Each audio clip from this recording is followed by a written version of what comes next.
जय हिंद दोस्तों। आज के इस इम्पॉर्टेंट लेक्चर में हम सभी डिस्कस करने वाले हैं वीकली करंट अफेयर्स को, जिसमें हम डिस्कस करेंगे 12 मई से लेकर 18 मई 2025 तक के करंट अफेयर्स को। तो आप इस पूरे लेक्चर को बहुत ही ध्यान से लास्ट तक जोड़ देखिएगा। तो पहला और इम्पॉर्टेंट क्वेश्चन आपसे पूछा जा रहा है, रूस के मॉस्को में आयोजित 80वें विजय दिवस समारोह में भारत का प्रतिनिधित्व किसने किया है? आंसर हो जाएगा संजय सेठ ने। तो रक्षा राज्य मंत्री हैं संजय सेठ। तो वो रूस की राजधानी मॉस्को में आयोजित किए गए 80वें विजय दिवस समारोह में शामिल हुए थे और उन्होंने भारत का प्रतिनिधित्व किया है। दोस्तों, इस समारोह के मुख्य अतिथि कौन थे? चाइना के राष्ट्रपति शी जिनपिंग। अगला क्वेश्चन है, हाल ही में ब्रह्मोस मिसाइल यूनिट का उद्घाटन कहाँ किया गया है? आंसर हो जाएगा लखनऊ में। तो राजनाथ सिंह जी ने लखनऊ में ब्रह्मोस मिसाइल यूनिट का अभी हाल ही में इनॉग्रेशन किया है और यह जो यूनिट स्थापित की गई है यह लखनऊ से 30 किलोमीटर दूर भटगांव में स्थापित की गई है। दोस्तों, ब्रह्मोस मिसाइल की बात करें तो इस मिसाइल को भारत और रूस ने मिलकर के बनाया है। ब्रह्मोस मिसाइल को लेकर के 1998 में भारत और रूस के बीच में समझौता हुआ था। भारतीय सेना को 2007 में पहली बार ब्रह्मोस मिसाइल मिली थी। अगला क्वेश्चन है, हाल ही में किस राज्य में निपाह वायरस का प्रकोप देखा गया है? आंसर हो जाएगा केरल। तो केरल राज्य में अभी हाल ही में निपाह वायरस के मामले देखे गए हैं। दोस्तों, केरल में निपाह वायरस का जो पहला मामला है ये 2018 में आया था, फिर इसके बाद 2019, 21, 23, 24 और अब 2025 में भी ये वायरस केरल राज्य में देखा गया। अगला क्वेश्चन है, भारत बौद्ध केंद्र का उद्घाटन कहाँ किया गया है? तो अभी हाल ही में दोस्तों केंद्रीय मंत्री मनोहर लाल खट्टर जी ने नई दिल्ली में भारत बौद्ध केंद्र का उद्घाटन किया है। अगले क्वेश्चन को डिस्कस करते हैं, सौर ऊर्जा से संचालित होने वाली देश की पहली विधानसभा कौन बनी है? आंसर हो जाएगा दिल्ली विधानसभा। तो दिल्ली विधानसभा पूरी तरह से सौर ऊर्जा से संचालित होने वाली देश की पहली विधानसभा बनी है। अच्छा, दिल्ली की बात हुई है तो दिल्ली के जो उपराज्यपाल हैं वो हैं विनय कुमार सक्सेना और यहाँ की चीफ मिनिस्टर हैं रेखा गुप्ता जी, जो कि बीजेपी से संबंधित हैं।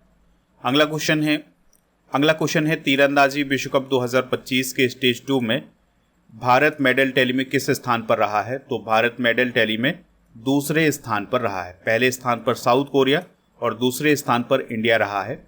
इंडिया ने 2 गोल्ड और 1 सिल्वर और 4 ब्रॉन्ज मेडल जीते हैं। इस प्रकार से स्टेज 2 में भारत ने 7 मेडल जीते हैं।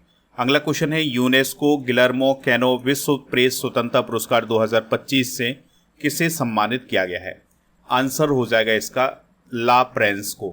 तो ला प्रेंस निकारागुआ देश का एक अखबार है, तो उसे 2025 का यूनेस्को गिलर्मो कैनो विश्व प्रेस स्वतंत्रता पुरस्कार दिया गया है। दोस्तों, यह जो पुरस्कार है यह प्रेस की स्वतंत्रता के लिए प्रदान किया जाता है। इसकी स्थापना 1997 में की गई थी। अगला क्वेश्चन है, हाल ही में किस भारतीय क्रिकेटर ने टेस्ट क्रिकेट से संन्यास की घोषणा की है? तो इसका आंसर हो जाएगा विराट कोहली। तो दोस्तों, विराट कोहली ने टेस्ट क्रिकेट से संन्यास लेने की घोषणा कर दी है। इससे पहले वो T20 क्रिकेट से भी संन्यास ले चुके हैं। हाल ही में टेस्ट क्रिकेट से रोहित शर्मा ने भी संन्यास लिया था। देखिए, विराट कोहली की बात हुई है तो दोस्तों विराट कोहली ने 123 टेस्ट मैच खेले हैं, जिसमें उन्होंने 9,230 रन बनाए हैं और टेस्ट मैचों में उनके शतक कितने हैं? तो उनके शतक हैं 30। अगला क्वेश्चन है, राष्ट्रीय प्रौद्योगिकी दिवस कब मनाया जाता है या नेशनल टेक्नोलॉजी डे कब सेलिब्रेट किया जाता है? तो यह दिवस 11 मई को मनाया जाता है। 2025 की थीम क्या है? नवाचार के माध्यम से सतत भविष्य को सशक्त बनाना। अगला क्वेश्चन है, मिस वर्ल्ड फेस्टिवल में मानवतावादी पुरस्कार से किसे सम्मानित किया जाएगा? आंसर हो जाएगा सोनू सूद को। तो दोस्तों, मिस वर्ल्ड प्रतियोगिता का जो आयोजन है वो इस साल हैदराबाद में किया जा रहा है और इसी समारोह के दौरान सोनू सूद को उनके परोपकारी कार्यों के लिए मानवतावादी पुरस्कार से उन्हें सम्मानित किया जाएगा। अगला क्वेश्चन है, उत्तर प्रदेश सरकार ने 12 नए उत्पादों को एक जिला एक उत्पाद योजना यानी ODOP में शामिल किया है। यह योजना कब शुरू की गई थी? आंसर हो जाएगा इसका 2018 में। तो उत्तर प्रदेश में 2018 में 1 डिस्ट्रिक्ट 1 प्रोडक्ट योजना शुरू की गई थी। तो इसी योजना में अभी हाल ही में 12 प्रोडक्ट को शामिल किया गया है। इस प्रकार से अब इस योजना में उत्तर प्रदेश में 74 प्रोडक्ट शामिल हो गए हैं। तो इस योजना में जिन प्रोडक्ट को शामिल किया जाता है उन प्रोडक्ट को एक विशेष पहचान दी जाती है और उसे राष्ट्रीय और अंतर्राष्ट्रीय स्तर पर एक नई पहचान दिलाई जाती है। दोस्तों, अभी जो 12 नए प्रोडक्ट शामिल किए गए हैं उनमें कौन कौन शामिल हैं, तो जो बागपत का कृषि उपकरण और सहायक उपकरण है ये शामिल किए गए हैं। सहारनपुर का हौजरी उत्पाद, फिरोजाबाद का खाद्य प्रसंस्करण, गाजियाबाद का धातु उत्पाद और वस्त्र परिधान वस्तुएं, अमरोहा का धातु और लकड़ी के हस्तशिल्प और आगरा का पेठा उद्योग और सभी प्रकार के फुटवेयर, हमीरपुर का धातु उत्पाद, बरेली के लकड़ी के उत्पाद और एटा का चिकोरी उत्पाद, प्रतापगढ़ का खाद्य प्रसंस्करण, बिजनौर का रस और उससे संबंधित प्रोडक्ट, बलिया का सत्तू उत्पाद। तो इन सभी प्रोडक्ट को अभी हाल ही में ODOP योजना में शामिल किया गया है। अगला क्वेश्चन है, श्रीलंका में आयोजित 2025 त्रिकोणीय महिला एक दिवसीय श्रृंखला किसने जीती है? तो ये श्रृंखला जीती है भारत ने। तो देखिए, श्रीलंका में अभी हाल ही में 3 देशों के बीच में एक ODI श्रृंखला आयोजित की गई थी जिसमें भारत, श्रीलंका और साउथ अफ्रीका शामिल था। तो इस श्रृंखला को भारत ने जीता है, इस बात को आप जरूर नोट करें। हाल ही में किस देश ने शतरंज पर रोक लगाई है? तो अफगानिस्तान ने शतरंज पर रोक लगाने का काम किया है, यानी उसे बैन करने का काम किया है। अगला क्वेश्चन है, सैंपल रजिस्ट्रेशन सिस्टम यानी SRS रिपोर्ट 2021 के अनुसार भारत की कुल प्रजनन दर कितनी है? आंसर हो जाएगा इसका 2.0। अगला क्वेश्चन है, भारत सरकार ने किस प्रोग्राम के तहत चिप आधारित पासपोर्ट शुरू किए हैं? आंसर हो जाएगा पासपोर्ट सेवा प्रोग्राम 2.0।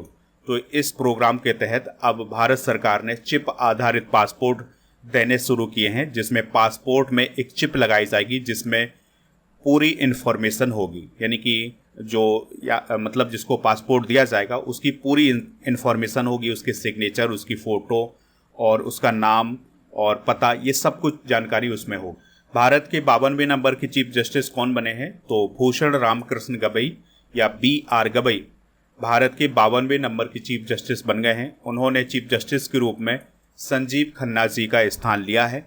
और दोस्तों, आपको याद रखना है कि जो भूषण रामकृष्ण गवई हैं वो भारत के दूसरे दलित चीफ जस्टिस ऑफ इंडिया बने हैं। अगला क्वेश्चन है, संघ लोक सेवा आयोग यानी UPSC के अध्यक्ष कौन बने हैं? तो अजय कुमार अभी हाल ही में UPSC के अध्यक्ष बनाए गए हैं। अगला क्वेश्चन है, केंद्र सरकार ने किस दिन को आयुर्वेद दिवस के रूप में घोषित किया है? आंसर हो जाएगा 23 सितंबर को। तो अब 23 सितंबर को भारत में आयुर्वेद दिवस मनाया जाएगा। पहले ये दिवस धनतेरस के दिन मनाया जाता था, लेकिन धनतेरस अलग अलग डेट में पड़ती थी। इसके कारण अब ये फैसला लिया गया है भारत सरकार के द्वारा कि अब 23 सितंबर को आयुर्वेद दिवस मनाया जाएगा।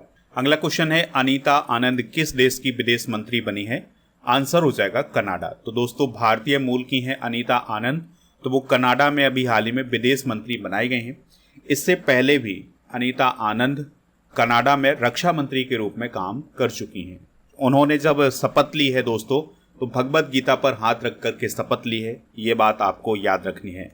जो अनीता आनंद है उनके माता पिता भारत से ही रहे हैं, लेकिन उनका जो जन्म है ये कनाडा में हुआ था। अगला क्वेश्चन है, खेलो इंडिया यूथ गेम्स 2025 में सबसे अधिक मेडल किसने जीते हैं? तो ये जीते हैं महाराष्ट्र ने। तो खेलो इंडिया यूथ गेम्स 2025 का जो आयोजन किया गया है यह बिहार राज्य में किया गया है 4 से 15 मई के बीच में।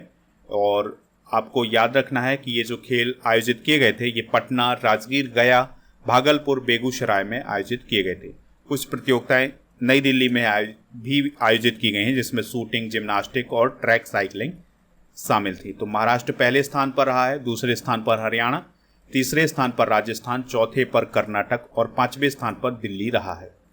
अगला क्वेश्चन है, 16 मई को कौन सा राज्य अपना राज्य दिवस मनाता है? तो 16 मई को राज्य दिवस मनाया जाता है सिक्किम का। अगला क्वेश्चन है, साउथ कोरिया का टूरिज्म का ब्रांड एम्बेसडर किसे बनाया गया है? आंसर हो जाएगा हिना खान को। तो लोकप्रिय टीवी और फिल्म अभिनेत्री हैं हिना खान, तो उन्हें कोरिया पर्यटन की ओर से मानद एम्बेसडर के रूप में नियुक्त किया गया है। अगला क्वेश्चन है, किस राज्य सरकार ने कृत्रिम रेत नीति शुरू की है? आंसर हो जाएगा महाराष्ट्र। तो महाराष्ट्र की गवर्नमेंट ने कृत्रिम रेत नीति को अभी हाल ही में शुरू किया है। भारत के 86वें नंबर के ग्रैंड मास्टर कौन बने हैं? तो LR श्रीहरि भारत के 86वें नंबर के ग्रैंड मास्टर बन गए हैं। उनका संबंध किस राज्य से है ये आप जरूर याद रखिएगा, उनका संबंध तमिलनाडु राज्य से है। अगला क्वेश्चन है, वर्ष 2025 का विश्व खाद्य पुरस्कार डॉक्टर मारियान गेला हुंगरिया को प्राप्त हुआ है, उनका संबंध किस देश से है? तो ब्राजील की हैं डॉक्टर मारियान गेला हुंगरिया, तो उन्हें 2025 का विश्व खाद्य पुरस्कार प्रदान किया गया है। भारतीय सेना ने तीस्ता प्रहार अभ्यास किस राज्य में किया है? तो इस क्वेश्चन का जो राइट आंसर हो जाएगा वो हो जाएगा पश्चिम बंगाल में। ठीक है, तो भारतीय सेना के द्वारा तीस्ता प्रहार अभ्यास पश्चिम बंगाल में आयोजित किया गया है। अगला क्वेश्चन है, अनुराग भूषण किस देश में भारत के एम्बेसडर बनाए गए हैं? आंसर हो जाएगा स्वीडन। ठीक है, तो स्वीडन में भारत के नए एम्बेसडर बने हैं अनुराग भूषण। अगला क्वेश्चन है, फीफा ने आधिकारिक तौर पर किस देश पर लगाया गया प्रतिबंध हटा लिया है? आंसर हो जाएगा रिपब्लिक ऑफ कॉन्गो, यानी कि जो कॉन्गो गणराज्य है उस पर जो फीफा के द्वारा बैन लगाया गया था उस बैन को अब हटा लिया गया है। अगला क्वेश्चन है, अंतर्राष्ट्रीय बुद्ध शांति पुरस्कार 2025 से किसे सम्मानित किया गया है? आंसर हो जाएगा डॉक्टर मुस्तफा यूसुफ अली गौम को। तो अभी हाल ही में मुंबई के प्रसिद्ध उद्यमी और सामाजिक कार्यकर्ता डॉक्टर मुस्तफा यूसुफ अली गौम को अंतर्राष्ट्रीय बुद्ध शांति पुरस्कार 2025 से सम्मानित किया गया है और उन्हें यह सम्मान मिला है असम की राजधानी गुवाहाटी में। अगला क्वेश्चन है, हाल ही में किस देश ने गोल्डन वीज़ा लॉन्च किया है?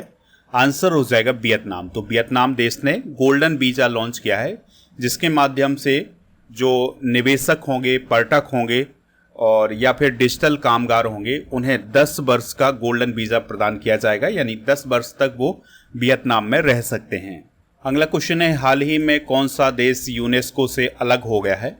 आंसर हो जाएगा निकारागुआ। तो निकारागुआ देश ने यूनेस्को से अलग होने का फैसला किया है। अगला क्वेश्चन है, डॉक्टर सुबन्ना अयप्पन कौन थे जिनका निधन हो गया है? तो वह ICAR के पूर्व प्रमुख थे, तो उनका अभी हाल ही में निधन हो गया है। तो कावेरी नदी में वो मृत पाए गए हैं, संदिग्ध परिस्थितियों में उनकी मृत्यु हुई है और उन्हें पद्मश्री भी दिया गया था 2022 में। ठीक है, तो नीली क्रांति में उन्होंने महत्वपूर्ण भूमिका निभाई थी जिसके लिए उन्हें 2022 में पद्मश्री से सम्मानित किया गया था। अगले क्वेश्चन को डिस्कस करते हैं, पंडित लक्ष्मी चंद कलाकार सामाजिक सम्मान योजना किस राज्य में शुरू की गई है? तो यह योजना हरियाणा राज्य में शुरू की गई है। तो हरियाणा के चीफ मिनिस्टर हैं नायब सिंह सैनी जी, तो उन्होंने वरिष्ठ कलाकारों और विद्वानों को सम्मानित करने के लिए पंडित लक्ष्मी चंद कलाकार सामाजिक सम्मान योजना की शुरुआत की है, घोषणा की है। तो इस योजना के तहत जो राज्य के पात्र कलाकार होंगे उन्हें वित्तीय सहायता के रूप में 10,000 रुपए प्रति माह प्रदान किए जाएंगे। अगला क्वेश्चन है, लोक लेखा समिति यानी PAC या पब्लिक अकाउंट कमेटी के अध्यक्ष कौन बने हैं? आंसर हो जाएगा KC वेणुगोपाल। अब ये KC वेणुगोपाल कौन है? तो वो कांग्रेस पार्टी के लीडर हैं, लोकसभा के वर्तमान में मेंबर हैं। तो उन्हें लोकसभा अध्यक्ष ओम बिरला जी के द्वारा भारत की संसद की जो लोक लेखा समिति है उसका अध्यक्ष नियुक्त किया है। उनका जो कार्यकाल होगा वो 2026 तक होगा। लोक लेखा समिति के बारे में आपको ये याद रखना है कि यह सरकार की देखरेख करती है कि सरकार कितना पैसा कहाँ खर्च करती है और किस प्रकार से खर्च करती है। तो इसकी जांच करने का जो काम है वो लोक लेखा समिति के पास होता है। इसमें टोटल 22 मेंबर होते हैं जिसमें से 15 मेंबर होते हैं लोकसभा से और 7 मेंबर होते हैं राज्यसभा। अगला क्वेश्चन है, राष्ट्रीय विधिक सेवा प्राधिकरण यानी नालसा के कार्यकारी अध्यक्ष कौन बने हैं? तो आंसर हो जाएगा इसका जस्टिस सूर्यकांत। ठीक है, तो जस्टिस सूर्यकांत अभी हाल ही में राष्ट्रीय विधिक सेवा प्राधिकरण यानी नालसा के कार्यकारी अध्यक्ष बनाए गए हैं।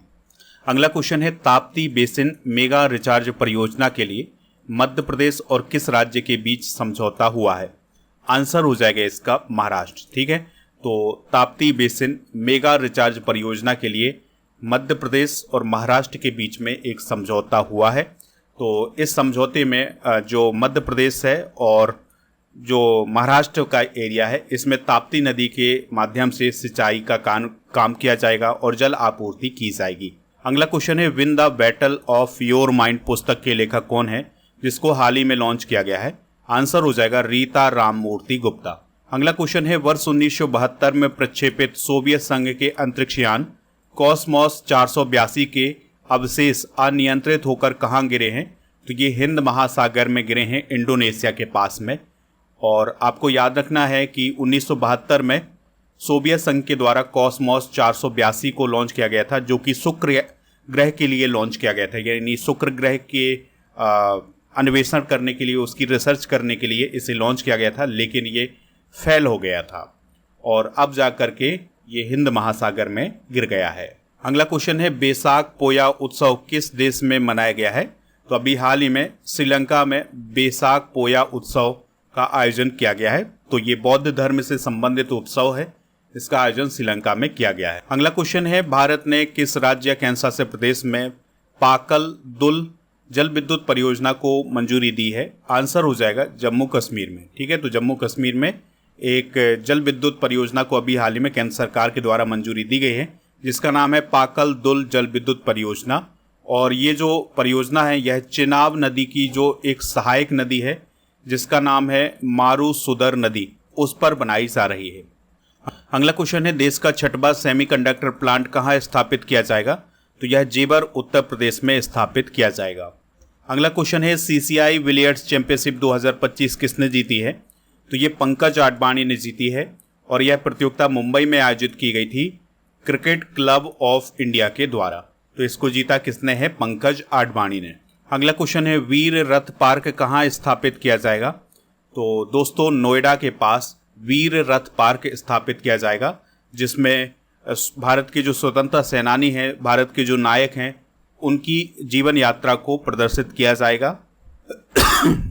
भारत का पहला भीख मुक्त शहर कौन बना है? आंसर हो जाएगा इंदौर। ठीक है, तो इंदौर सिटी भारत की पहली ऐसी सिटी बन गई है जहां पर भीख देना एक अपराध माना जाएगा, इसलिए भारत का पहला भीख मुक्त शहर कौन बना है? इंदौर बना है। अगला क्वेश्चन है, पाकिस्तान के किस क्षेत्र के लोगों ने इससे आज़ादी का ऐलान किया है? आंसर हो जाएगा बलूचिस्तान। तो दोस्तों आपके लिए इसके लिए एक स्पेशल वीडियो बनाया गया है, तो आप चैनल पर जाएंगे तो वो वीडियो मिल जाएगा। उस वीडियो को ज़रूर आप पूरा देखें, तो आपको बलूचिस्तान की पूरी कहानी समझ में आ जाएगी। तो बलूचिस्तान अब पाकिस्तान से अलग होने की मांग कर रहा है, उसने तो अपनी आज़ादी का ऐलान भी कर दिया है। नेक्स्ट क्वेश्चन है, ICC men's player of the month April 2025 Mehidy Hasan Miraz को चुना गया है। उनका संबंध किस देश से है? तो वो बांग्लादेश के क्रिकेटर हैं। तो उन्हें पुरुष वर्ग में अप्रैल 2025 का ICC men's player of the month का अवार्ड दिया गया है।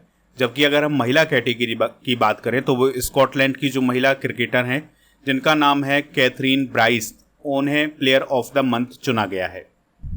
दोस्तों अब आपके लिए क्वेश्चन है जिसका आंसर कमेंट बॉक्स में देना है। अनीता आनंद किस देश की विदेश मंत्री बनी है? जो भी इसका राइट आंसर हो कमेंट बॉक्स में आप हमें ज़रूर बताएं। स्टडी करके ऐप को इंस्टॉल कर ले, इसका लिंक डिस्क्रिप्शन बॉक्स में दिया गया है। तो ऐप पर कोर्स एंड पीडीएफ वाले ऑप्शन पर राजा गुप्ता सर का जो अर्जुन जीएस फाउंडेशन बैच है ये मिल जाएगा, हिंदी इंग्लिश दोनों मीडियम में। और दोस्तों इसको ज्वाइन करना है अगर आपको, तो इसके लिए कूपन कोड यूज करना है अर्जुन 400, तो आपको छूट मिल जाएगी। कोई दिक्कत परेशानी आती है तो आप इस नंबर पर भी संपर्क कर सकते हैं। टेलीग्राम चैनल को ज्वाइन कर लें जिसका नाम है स्टडी कर ऑफिशियल, व्हाट्सएप चैनल और हमारे इंस्टाग्राम पेज को भी फॉलो कर लें। दोस्तों ऐप पर जब आप टेस्ट पास वाले ऑप्शन पर जाएंगे तो डेली करेंट अफेयर्स का टेस्ट मिल जाएगा और ये सभी ई बुक मिल जाएंगी आपको ई बुक वाले सेक्शन पर ऐप में। ठीक है, तो इसमें ज्योग्राफी, पॉलिटी, हिस्ट्री, साइंस, इन सभी टॉपिक को कवर किया गया है। और टेस्ट पास वाले ऑप्शन पर आपको 1 वर्ष की वैलिडिटी के साथ 4000 से अधिक टेस्ट भी मिल जाएंगे। तो इन सभी को प्राप्त कर लीजिएगा। ऐप का लिंक डिस्क्रिप्शन बॉक्स में दिया गया है।